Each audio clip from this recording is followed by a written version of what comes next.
What's going on, everybody? Welcome back to the Two for One podcast. I'm your host, Nate.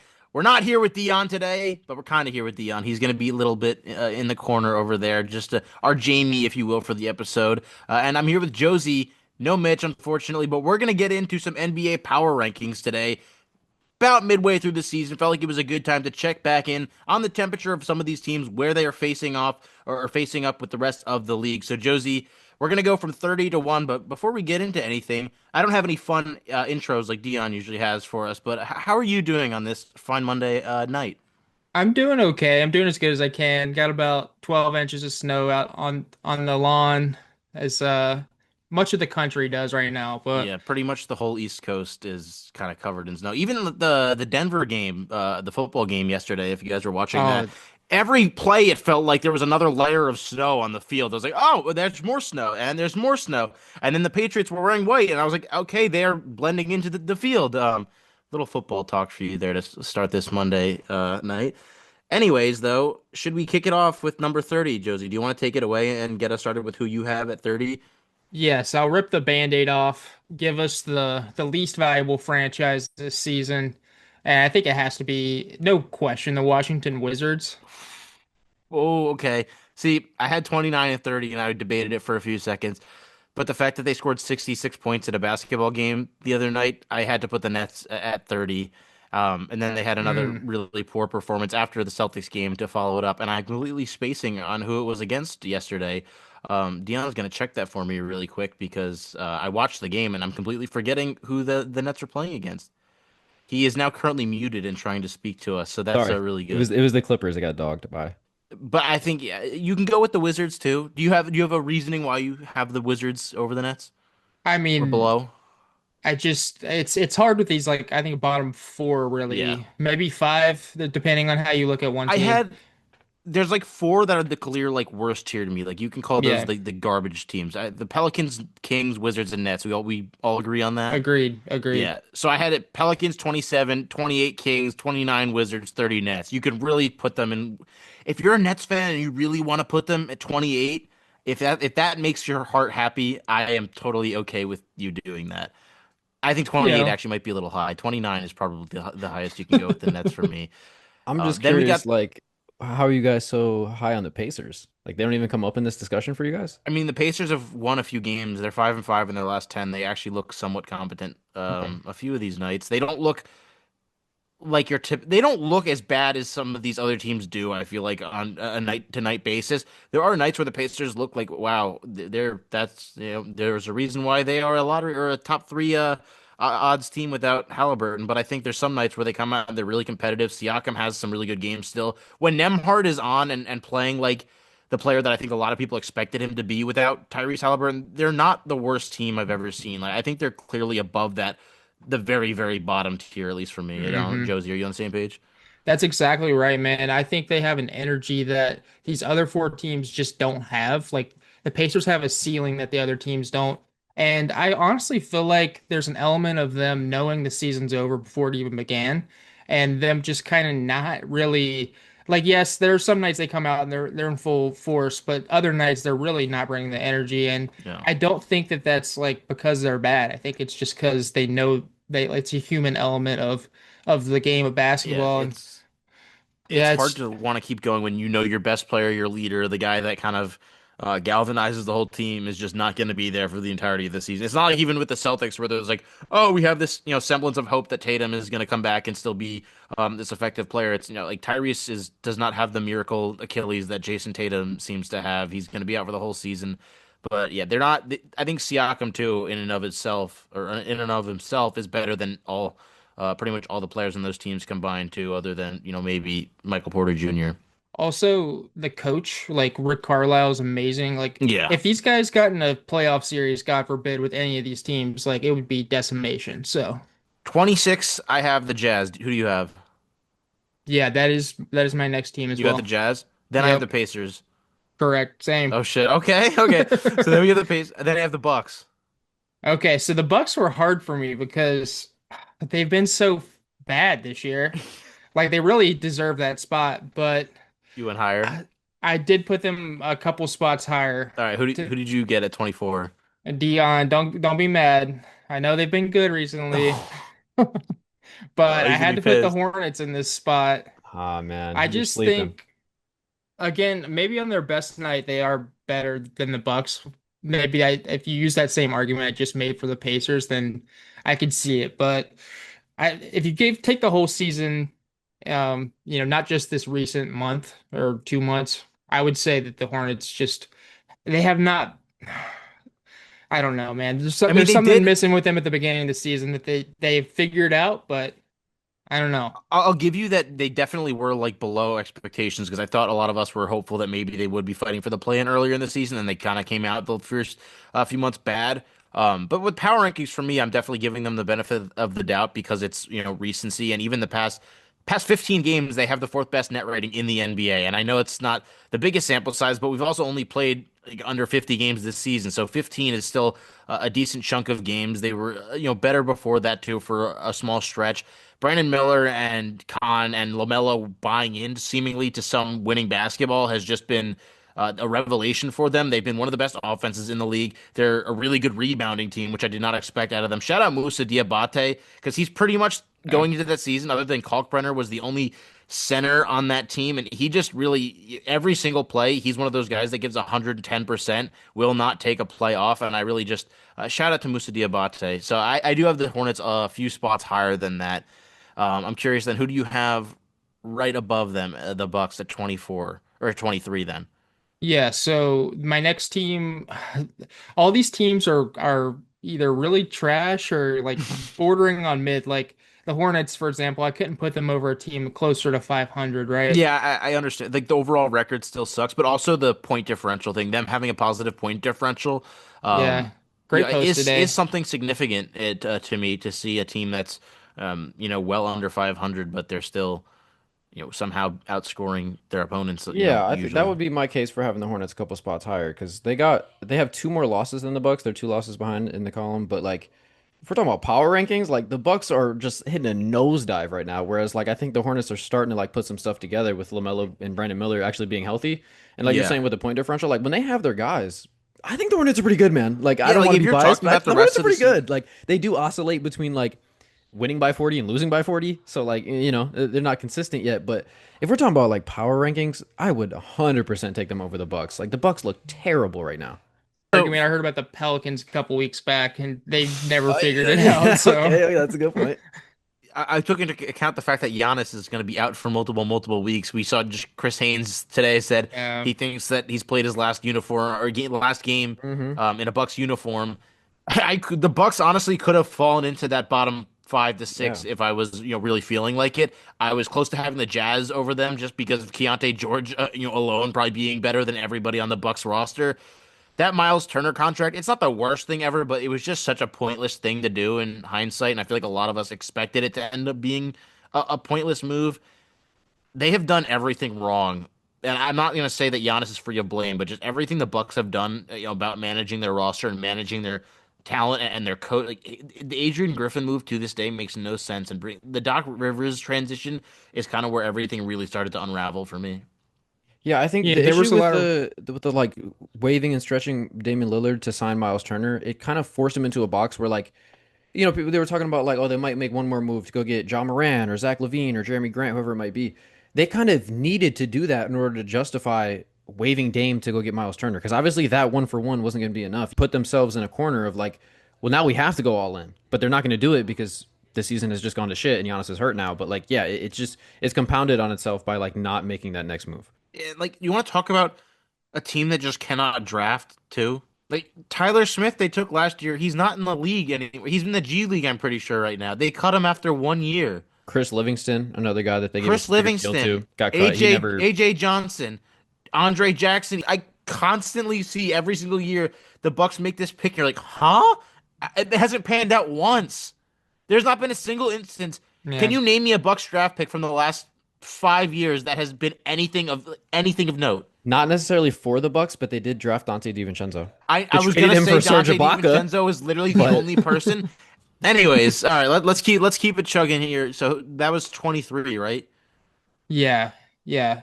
So, okay, you've convinced me on the Hornets. They can be past these teams, honestly. The Which next teams? team Which too. teams?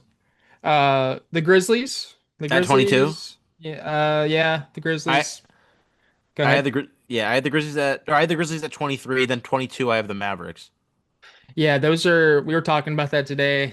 Two cheeks of the Two same cheeks of the ass. same ass. Yeah. Shout out Mitchell. But I mean, for me, it was just like, well, there's kind of good things happening with the Mavericks with Cooper Flag. I mean, he's one Najee of the most Marshall's hooping. outstanding. Yeah, he's absolutely incredible Max right Christie's now. back to being a confident basketball player. Yeah, whereas with the Grizzlies, it just feels terrible to me. Like, yeah, they'll win some games, but it just the vibes don't feel good at all. 22 and then 21. Now we're 21 is us catching up, or is that where you put the Hornets? That's where I put the Hornets. Okay, Yeah. I put the Hawks, so I gave the Hornets the benefit of the doubt over the Hawks because I just hate the Hawks and I have no desire to even watch their games because I hate watching that team. See, That might be that's a personal one probably. There's some personal bias there, maybe. I just Jalen Johnson's just a been little kind of bit. stinky lately, and ever since that CJ Trey Young trade, it's been kind of rough, in Atlanta. I But it have was also rough before the Trey Young trade. Oh yeah, I So know. That's what I'm saying. That's like it's not like they. I'm giving the Hornets the benefit of the doubt because I have more hope for the Hornets for the rest of the season than I do for the Hawks. I think really, that if I'm going to take a team right now in the play-in, I would probably rather have the Hornets than the Hawks. So based on the recent play, maybe it's a little bit of recency bias with the Hornets. I went ahead and I put the Hornets at 20 and the Hawks at 21. I think that Does he know he I can't? We cannot hear him whatsoever. Quick little cameo from my assistant manager. He wanted to let you guys know the Hornets are on the come up. That's Yeah, all. That is all. word. okay. Well, I think the Okay. Hornets have less of a chance of making the game than the Hawks, if you're asking me, which is kind of why I had the Hawks a step ahead of them right now. Let's see. So they are 3.5 games back right now of the Hawks. The Hawks are 6-4 in the last 10. Okay, maybe it hasn't been as bad. The Hawks are on a 3-game win streak. I did not peep that. Yeah, All they right. picked up a pretty nice win over the Suns. Okay. So Um.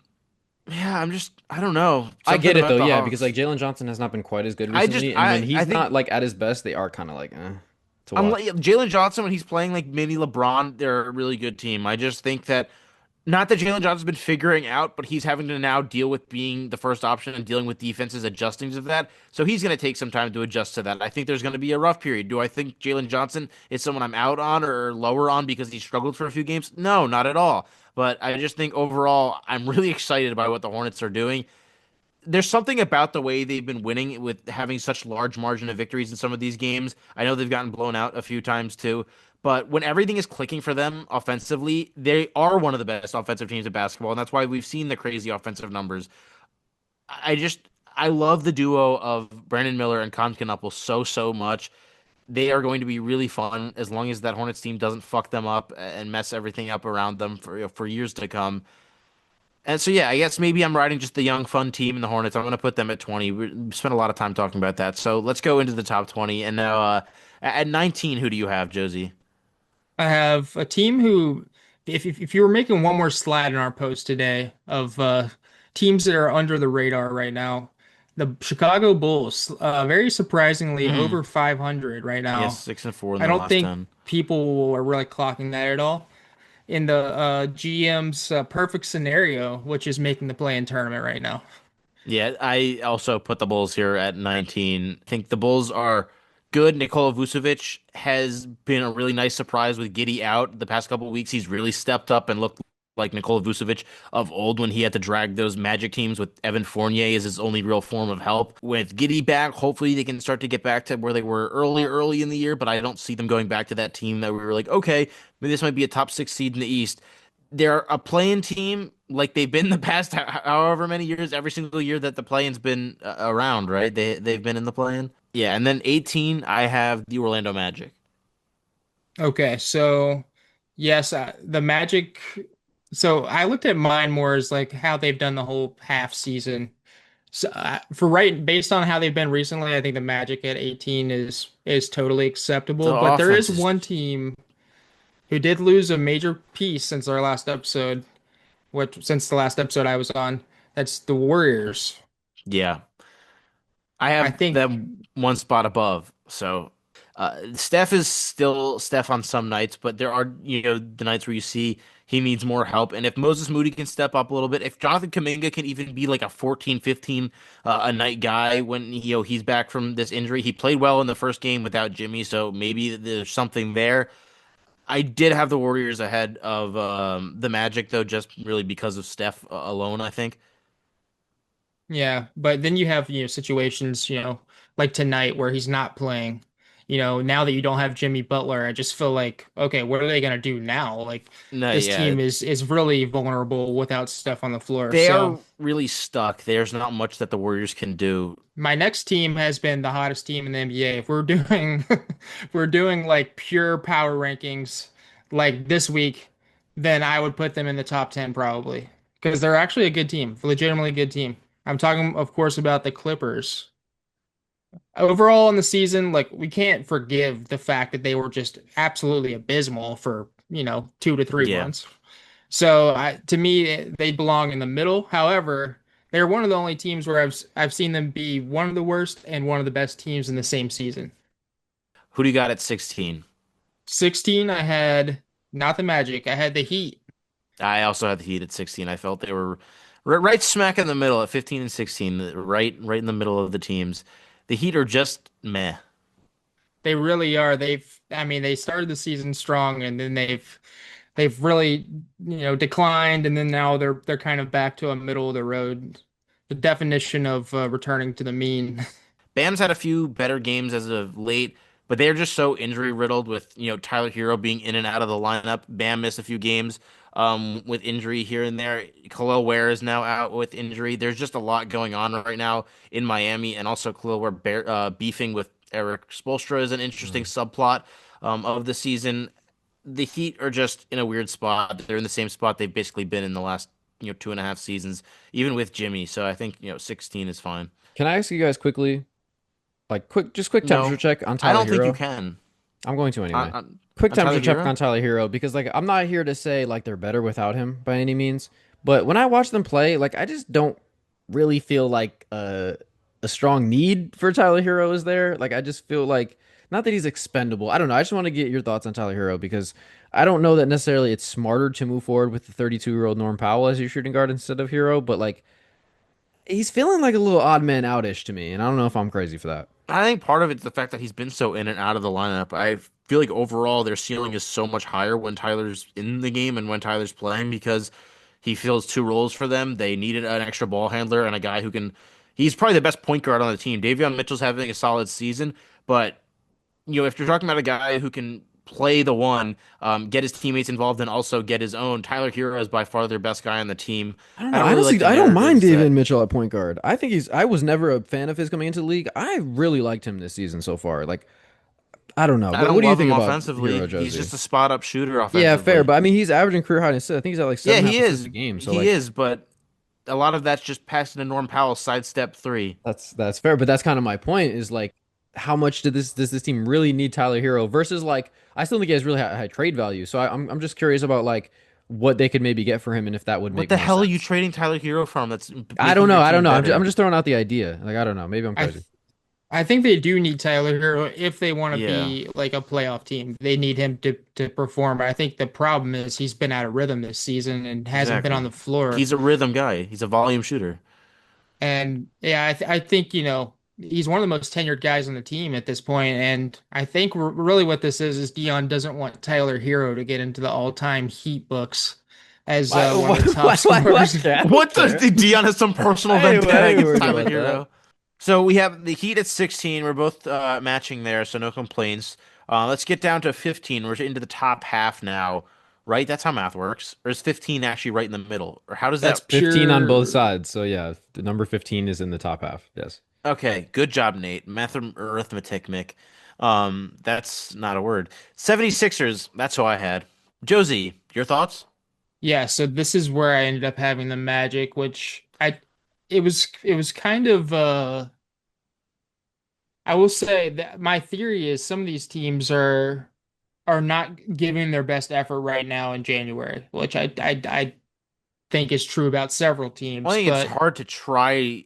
or even if you're like not trying, it's hard to shoot that bad.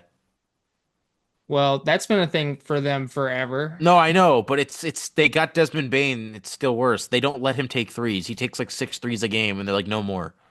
Yeah, this stretch has been really brutal. I will say that, and they haven't been able to win away from their stadium at all. Which who knew that their home court would be such an advantage for them? What But is the name of the Orlando Magic Arena? I actually don't currently think I know. Is it Disney? Is it have a Disney sponsor? Oh, it's it's the the Kia Center. Kia Center. Wasn't they? Didn't Yeah, the Kia Center used to be in Houston?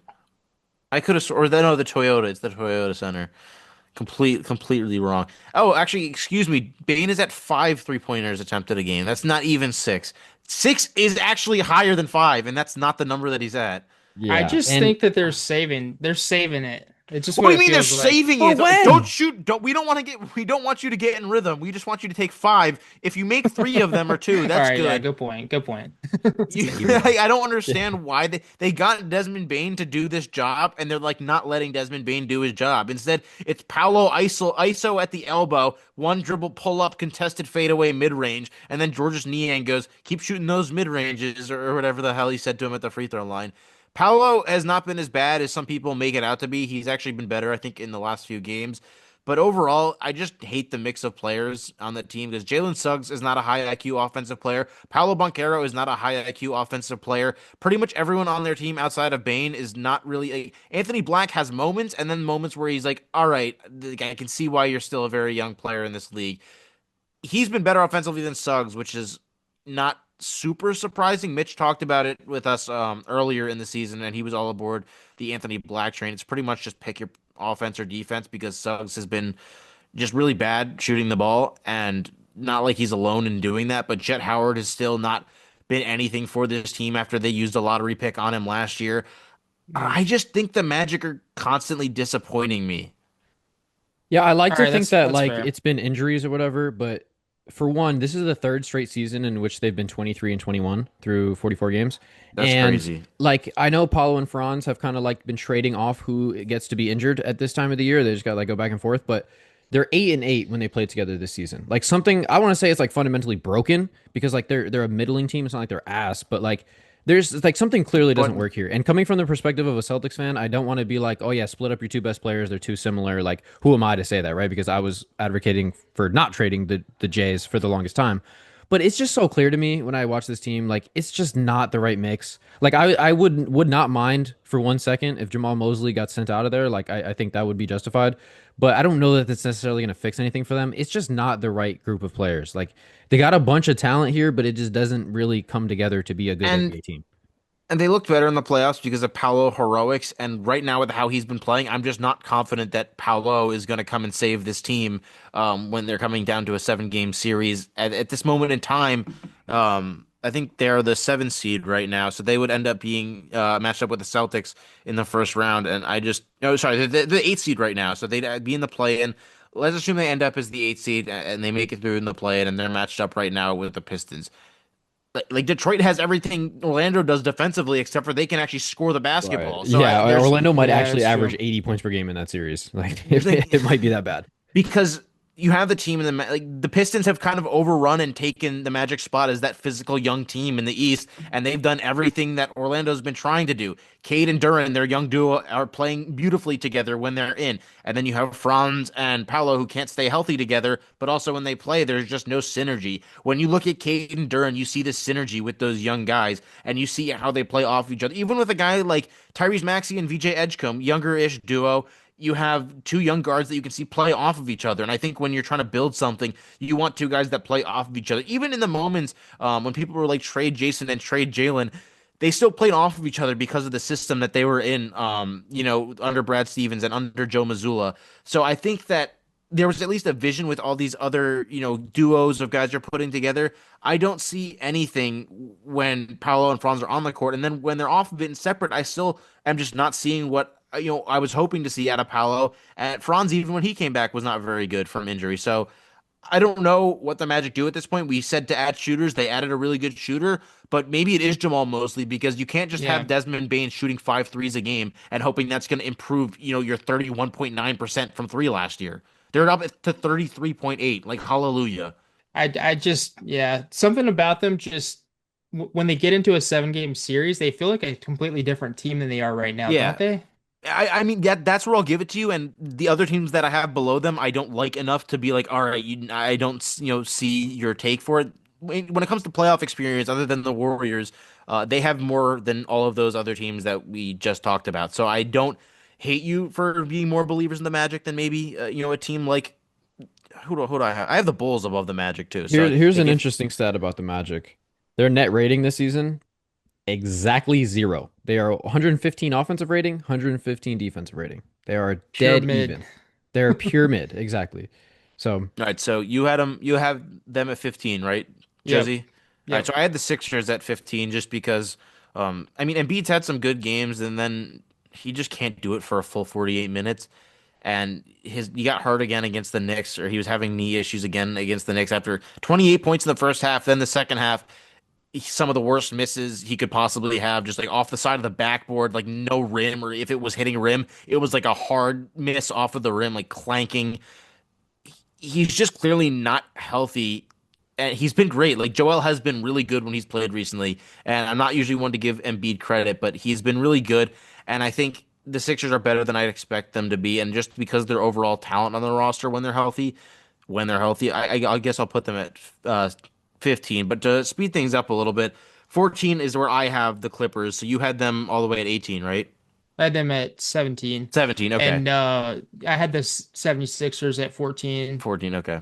Yeah. So Clippers, man. That's a lot for a team that looked so bad. They did look so bad, but they just don't even look like that team to me is so far in the past at this point that I don't look at them like that. I look at them like if this team can go 600, 700 for the rest of the season and get into the playoffs, even the play-in, they are a scarier team to me than some of the teams above them. Like I am more scared of the Clippers than the Lakers. I'm not going to put the Clippers above them in the power rankings because that's kind of ridiculous, but I don't have them that far apart. Like the Clippers to me on their best nights, which have been most nights recently, are better than most teams in the league. Kawhi and James Harden are playing some of their best basketball that they've played in years.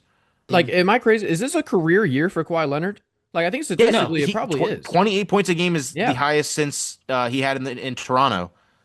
Yeah, I like think I feel like this Toronto. is probably the best I've ever seen Kawhi Leonard in the regular season. Like he's I know obviously it started off rough, but I don't like what did Ty Lue say in the locker room that day when he was like, "Hey, if we can just go 35 and 20 the rest of the season, get to 500, whatever." It's been a completely different team since then. Like I thought it was over. Like Joe Biden Jover when we were Yeah, like when they 10, cut 12 Chris games for the Paul. season. Yeah, so Yeah. Something switched. And I don't really 26.6 in Toronto, the 27.1 his first year in LA. This is his career high. At 34 years of age, Kawhi Leonard is averaging a career high in points per game. The two-time Finals MVP, the Defensive Player of the Year, Kawhi Leonard, the guy who everyone always talked about never being available, never being able to stay healthy. Yes, that Kawhi Leonard has the Clippers as the best team in the NBA over the last 10 games, and he's averaging a career high 28.1 points a game. I He's just so fun to watch play basketball. Absolutely. Josie just a little salty. He thought he was going to get a top 5 pick and all of a sudden it's going to be like maybe like Oh, 14 or 15. bro, I'm not mad at all. So, Like, so, but do you see my vision for having the Clippers at 14? no, yeah, I do. I think if you're doing it at the hottest teams, like they're the hottest team. So yeah, I absolutely see it. And Kawhi is unreal, like you said. He has to be, right? It's almost like his legacy is on the line this season. We don't know what's going to happen It's almost like next we have year. no idea what's going to happen to him after Adam Silver lays down the hammer. Yeah, that's Yeah, that's so kind of an interesting way to look at it. as Then I far as have the playoffs stuff you said about the Lakers, I don't know. I think you can Luka your way into a series, couple wins more than a Kawhi your way at this point. But okay, so you had the Wolves a lot lower, decently lower. I had Trailblazers 13, Lakers 12, and then Cavaliers 11. okay. Man, you guys know how hard I was riding for the Trailblazers during the offseason. I think this is way too high on the Blazers, man. Like I don't know. Like they go up and down quite a bit. They're 500 right now, which I think is indicative of the type of team that they are, but like I don't know. You catch them on the right night and it's like, "Oh, Kling I mean, Kong, but man. Denny's Denny's been out running a the few show, games this and too. that." But like I don't know. You catch them on the wrong night. It's like, how the hell are they 500? But since Drew Holiday has come back, they look like that same team that they did earlier in the season again. I'm Yeah, telling you, a he is lot of it such is dependent on Drew Holiday. even him playing the 20 minutes a night that he's been playing since he came back just means so much for them to have an actual point guard, to have a leader out there, someone that can calm them down when they get into situations where they're not familiar with, because Drew has been in every situation that there possibly is to have been in. And Denny has been out the last few games still, and they've been good. They're 7-3 in their last 10, and overall, at the beginning of the season they were good. They had a little bit of the lull, and now they're good again. So I'm going to give them the benefit of the doubt. I really like that team, and I think Tiago Splitter's done a great job with the mess he was handed at the beginning of the season. So I'm gonna stick with them at 13. I'm not budging on that. I'm sorry. And versus some of these other teams, they have less of a, they have guys coming back, whereas other teams are losing guys. So Yeah, I really like their energy, man. They come Rob out, Williams. they do that thing. Tiago Splitter is pretty good. I like him. Yeah, I'm a big Tiago Splitter has won me over. The legendary San Antonio Spurs center, now the legendary Portland Trail Blazers coach. Who did you have then at 12 and 11? If so, you said you had the Cavs at 11. Cavs at 11, Lakers at 12. I get to see that Yeah, matchup on Wednesday, so cool. get to So see who's better. well, yeah, we'll get to see who jumps one another. I just put the Cavs higher right now because Donovan Mitchell has been going kind of Superman mode, and with Darius Garland out again with his toe and having no idea when he's going to be back. Again, the Cavs are also 7-3 over their last 10. So I think when you talk about them as a team, they're not where you want them to be at. When you talk about their expectations, and everyone knows that they've come way short of expectations, but I still think again the playoff experience, them having been in situations like that before, makes me more confident in them, especially because they play out east. I guess maybe I factored in the west part of it for the Timberwolves just because I don't love how the Timberwolves match up against some of the teams, in Mm. the west. And the Timberwolves are again one of those teams where any given night they can beat anybody, and on any given night they can lose to anybody. They're just a weird team to me to try to evaluate because some nights I'm like, they're so good. They look awesome. When Julius Randle and Ant are actually both playing well together, they look great, but it feels like that happens, less and less frequently. I think the thing with the Timberwolves is they have an obvious move to make, The and the point guard. the Cavs don't. They have the least obvious move to make. So, and maybe that's a little unfair No, in these power actually, rankings. I think I'm gonna agree with you. I think the Timberwolves should be over the Cavs. I'm gonna switch that up. So I we'll will say I do want to chime in quickly on the Cavs though. It does feel like they're starting to figure things out, and they're no, going to get that's Strus back pretty soon. I'm pretty sure. I don't know exactly what their Yeah, that timetable would looks be like, big. but it DeAndre feels Hunter's like they're back starting too. to kind of put it together a little bit. Like game by game, I'm starting to be like, okay, yeah, like this is more of the Cavs team I was expecting coming into the season. I don't know if it's enough. Like I still don't know that they're necessarily gonna like get past the second round hump that they've been trying to for a while now, but I kind of like the Cavs as of late. I think they're doing pretty well, starting to figure some things out. I'll put the Timberwolves at 10 to lead off a top 10, where I then have the Knicks, Celtics, and Suns. Yeah, so I had the Suns at 10. So I was a little higher on the Wolves than you were, but let's just keep them there. So let's go Suns next, right? Suns at 9. That's where I had the Suns. Then I had Okay. the Knicks. Yeah, I think right now I'd have the Suns over the Knicks just because See, losing D Book, I just couldn't put them over like I guess Oh depending on shit, how yeah. long Did we he's get a going to be timetable on out. D Book? What's up with that? No, it's 4 to 6 weeks. yeah. 4 to 6. Ah, that's tough. Yeah, that's gonna be a tough one to work Actually, through. yeah, that I didn't realize. I thought it was going to be 2 to 3. Was the initial thing that I saw was that he'd be, 2 to 3 weeks reevaluated. Um, yeah. So, Did you really just put those same Suns over my Celtics? Are you kidding me? dude, the Celtics haven't been that good lately. You guys were in a dogfight with the Nets, Hey. Haven't been that good. Hey, look, the dude. Nets, The Nets got sandwiched. everyone's got their team, okay? The Nets give the Celtics trouble for some reason. They already beat them earlier in the season. Yeah, Let's let's put that one to the side. I'm not going to put it to the side, but that's nice if you want to do that. So I have, I guess, because of Booker's injury, that's a significant amount of time. So I'm going to move the Suns down to 9. I'll put the Knicks at 8, and then I'm still sticking with the Celtics at 7. They're not going any higher than that. Oh, okay, Yeah, I yeah, have okay. You got them Celtics at above this. 7. Okay, I'm fine with that. Yeah, That's no, cool. I'll move that because of Booker. If Booker was healthy, I would put the Suns over Boston. 6, I have Mitch's Toronto Raptors, who have been one of my favorite watches in all of the league this year. Yeah, And the Scotty after the game against OKC, I can't argue that. That was an incredible game. the Scotty Barnes Defensive Player of the Year candidacy, and the train is definitely gaining some momentum. Emmanuel Quickly has been, according to the Real app, has been the second highest rated player in all of basketball the past week. Shout out to Emmanuel Quickly. He had a great game against the He was Thunder. He had lights some out. huge Yeah. shots in the fourth quarter. Emmanuel Quickly has been one of the most polarizing players of anybody in the entire league this season because Raptors fans have wanted him gone and praised him as being the best point guard in the league, seemingly at two different points in the season. He looks like their best player on some nights, and some nights he's really bad. I think that's just part of who Emmanuel Quickly is. But the Raptors are one of the better defensive teams in the league, Josie. What did you see from them against the Thunder? I saw, they've been trying to build an identity through defense, and they have. And they remind me of Oklahoma City in a lot of ways. And it's refreshing to me to see another team that's saying, no, we're going to stop teams. We're going to be the team that stops them. And we saw them flying around. You saw Scotty Barnes just doing a little bit of everything in this game and showing why he's so valuable. And I think there's nothing they can't do from a defensive point of view. So I thought it was just a great matchup. Like the offense is totally going to struggle some nights when Quickly's not playing like he's capable of. But defensively, they can guard pretty much anybody in the league. They have the size, they have the length. Colin Murray Boyles, as a rookie, being able to guard like he has been able to has been a revelation for them. I don't think anyone expected him to be this impactful right away. Maybe the Raptors did. That's why they drafted him so high. Jamal Shed, though, has also been just a guy who's came out of nowhere and been one of the grittiest, most crafty passing point guards I've seen in the league. He is so smart with the basketball. He doesn't make a lot of mistakes. He's not going to be a guy who goes out and gives you 10 to 15 off the bench, but he keeps the pace pushing. He takes care of the ball and he gets his teammates involved. The Raptors' best offense is their defense, and I love teams like that. So yeah, I'm firmly sticking them at 6. I think they're right outside of that top 5. We're in agreement with that. Yep, they are, I guess, my second Eastern Conference team. Yeah, I have zero quarrels with that. I think they are the best, second best team in the Eastern Conference right now. I think I'm excited to see them play the Pistons the next time that they match up. I'll have to look at the schedule, but I Mm. think that's going to be a very good game because those Uh, teams are very much based on their defense and grit.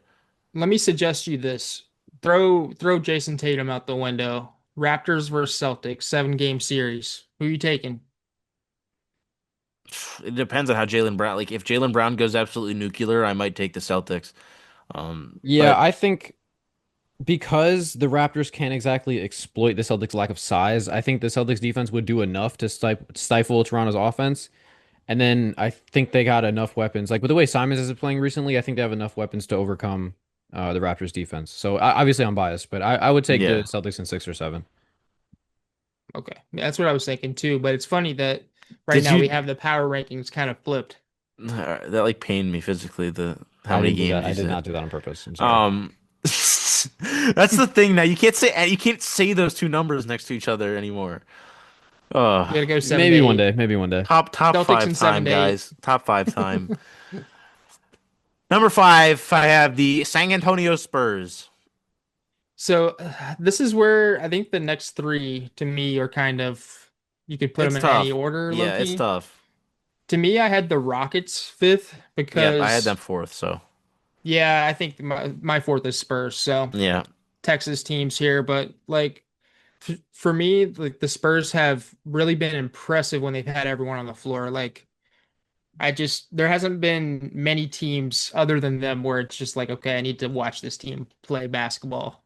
I think for me, I've just been really disappointed by the guard play as of late. De'Aaron Fox had a big 31 point game the other day. That was, nice to see him, but he had been in a slump for a bit. Stephon Castle and Dylan Harper have been bad, like just bad recently, like Yeah, I over the think past Dylan few Harper's weeks. hitting the rookie wall. Yeah, Seems Harper's like. totally hitting the Yeah. rookie wall, and Castle is just Castle's lack of shooting ability, I think, is catching up to him a little bit right now, where he's not able to really get those driving lanes that he wants because teams are just kind of letting him shoot now and they're not guarding him as tightly. And it feels like that's hurt his confidence too. I can't say I've watched every Spurs game over the past 2, 3 weeks, but I've looked at the numbers too.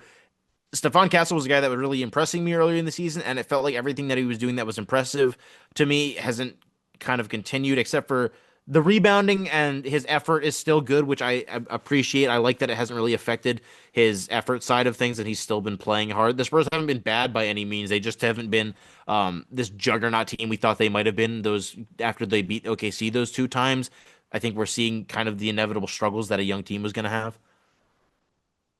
Yeah, I think it's also matchup and just the energy they brought to those matchups against OKC, where it was just a different kind of setting Yeah, and to the rest of everyone the just games they played. Um, but to me, like I still would give them the edge over the Rockets because it feels like they get better and better. You know, right now you said the guards are regressing, but I do think by the end of the season, who's going to be getting better is the Spurs. So that's why I yeah. gave them the edge. But honestly, it's so close. I think honestly the reason I gave them the edge was the Pistons game the other day because Rivalry week. seeing KD go for 37 and play like KD is capable of. Seeing those kind of takeovers still with it, like KD knows that that's his job with this team when the offense can't get going, that it's like, okay, this is my time. And you can see him switch into that mode. And he's still probably a top three guy, top 3 to 5 guy doing that in the league. Their defense is still really good. Amen's been scoring the basketball really well, even without the jump shot. His free throw percentage is actually pretty good this season. I think them beating the team like the Pistons, who kind of play similar style to not the same, but very physical, very much defensive oriented. Seeing them beat the Pistons and close out that game, I think was what gave me the edge for them over the Spurs. I don't really have a huge. I went back and forth with it. I don't have a huge preference either way. That was a fun one on Prime. It was a nice little game that you're The referring rivalry week, to. baby. Yeah, let's go. Known Pistons Rockets Well, I mean, you got the rivalry. Twins. You That do got the Twins, but I mean, come on, these teams I don't don't. know, man. The There's nothing rivalry there. Well, I think it rivalry just goes week to was show like the lack of actual strong rivalries in the league that we have to lean on like, well, these guys are twin brothers and they're on different teams, so that's a rivalry. Yeah. yeah, sure, Adam Silver. All right. Name me one memorable Rockets Pistons game in NBA history. Like I could not tell you for the life of me. The one that just happened maybe is the most memorable. We're probably missing something that was like I don't even. There was no Rockets Pistons finals. What else could there have been? No, I guess that there couldn't have been any big games other than regular season. Were the Rockets ever in the East? No. Okay. Top three time. Nuggets. I have them at 3. Then I have Pistons 2, and I have the Thunder at 1. And I don't think really there's any other order to have it right now. What do you Oh, give me a Dion doesn't thumbs down agree. for? I'm definitely putting the Nuggets at least number two. I am all over this Nuggets team right now. Pause. They are I'm all sweet. over this Nuggets team. Yeah, I I have been so amazed since Jokic, like when Jokic went down, I was like, well, shit, like they're gonna be the 7th seed and they're gonna have to like claw their way out. No, they've been fucking amazing. Peyton Watson just like filling the void is like, yeah, I'll drop 30 tonight, no problem. Fucking Spencer Jones, the LinkedIn legend, like he's contributing at an even higher level than he was before. Like they're getting useful minutes out of Zeke Naji. I know it's been like teetering a little bit, but like I've been so impressed with the Nuggets as of late that like, and it's hard to say, it's hard to just assume that like, okay, all these role players are just going to be the same that they are right now, and then they're just going to plug Jokic back in. But like, I think they've kind of like figured some things out here to where like at full strength, I might pick them over OKC in a 7 game series. I might be already there. Well, all right. can I Can I ask you what teams do you think that the Nuggets have beaten that's since exactly what Jokic I was has Okay, all gone asking, right. bro. down? Good counter. Good. You're always So they Nate. You're have always good beaten. for that. I got to give you props. You're good at looking at the schedule and saying, well, hold on now, slow down. So okay, Well, fair I was enough. because I Fair was enough. looking at this before when I was making it. I almost put them at 2, and I was like, let's see who they've actually beat while Jokic is down. So the first game without Jokic was against the Raptors on the 31st. They beat the Raptors. So that was a good win. I remember that game. That was kind of the first game that Peyton Watson broke out. Maybe I'm wrong. It could have been before a game or I don't know.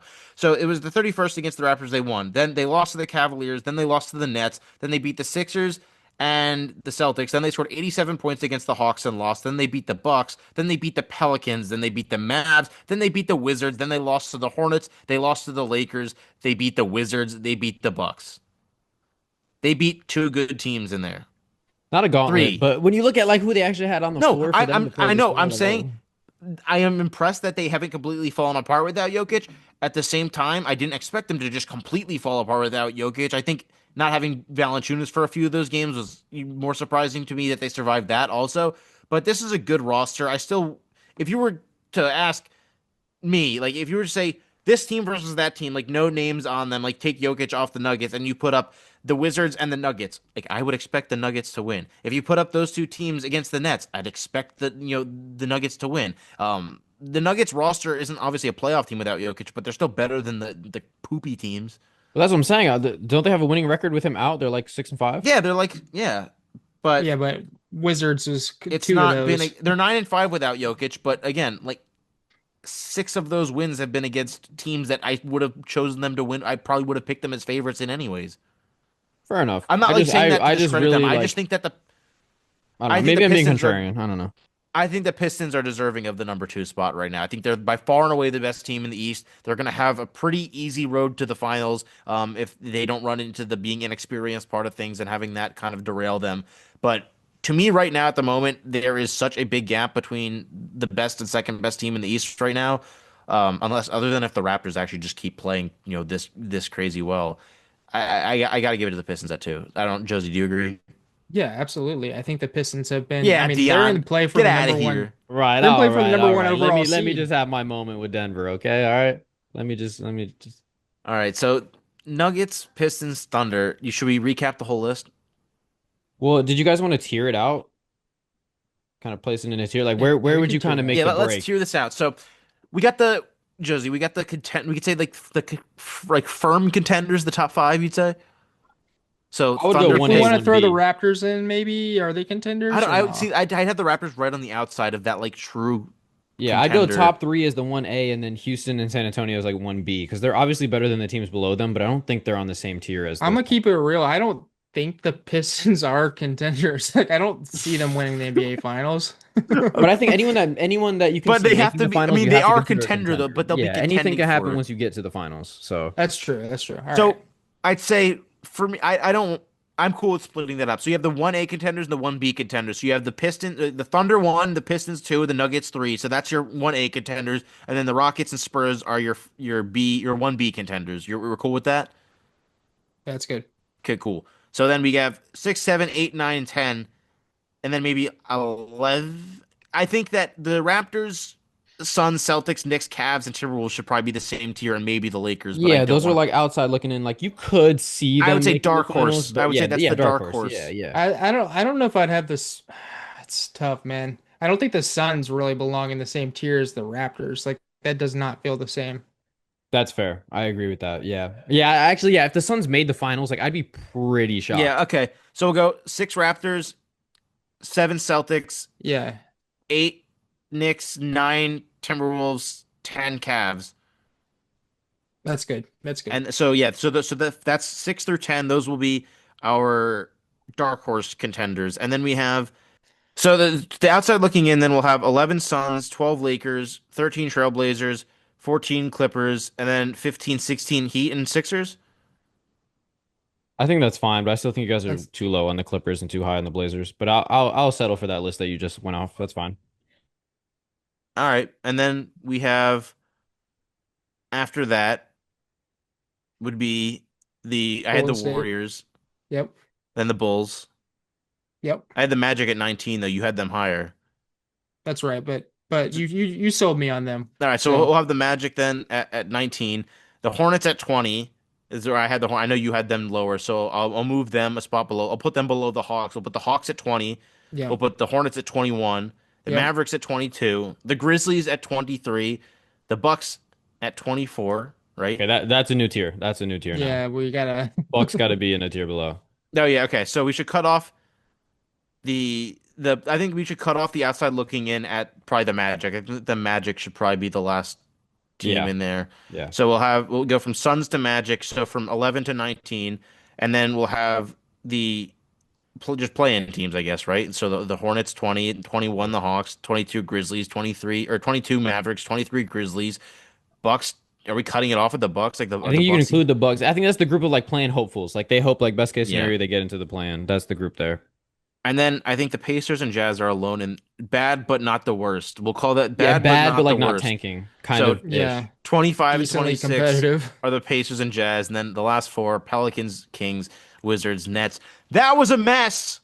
But anyways, we're gonna have a post about this so you guys can cleanly see all of this over on our Instagram Yes, instead sir. of trying to keep up with this verbiage soup, whatever the hell is happening here, because I'm not actually sure what we're talking about at this point. So that's going to do it for this episode. We hope you guys did enjoy. You guys can all check out everything on our Instagram. Like I said, follow all of our socials in the description. Follow us on our YouTube, on our TikTok, on our Instagram, on our MySpace, everything. That's going to do it for this episode. And we hope you guys have a great rest of your day. Peace. I will, we appreciate it, man.